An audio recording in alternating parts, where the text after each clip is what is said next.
And that is why you need to flush them, because they accumulate to the nearest end, they move down.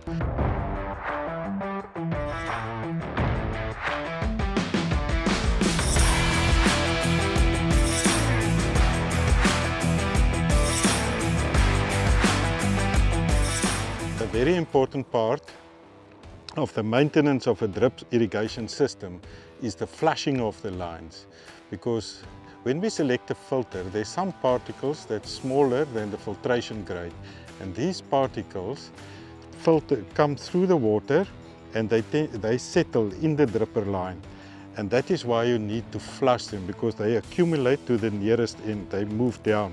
So Johan, will you please open that one for us?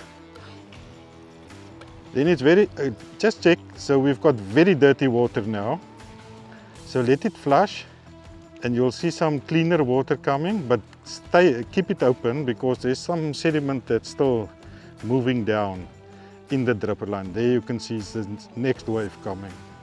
It's also important that to have a decent flush velocity when you do this.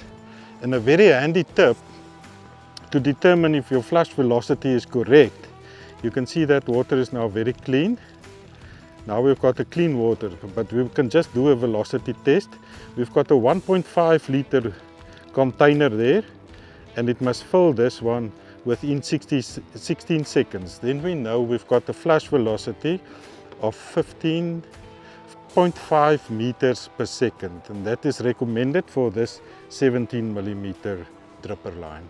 So the question is very often asked, how regularly must I do these flushes of my dripper line?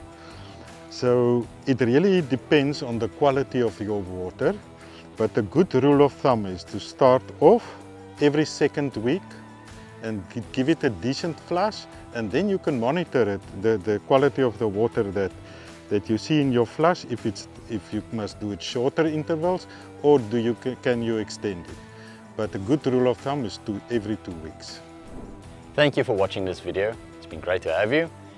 For the next video in this series, please click somewhere over here. And if you want to learn more about Agrico and what our great team does, subscribe to our channel.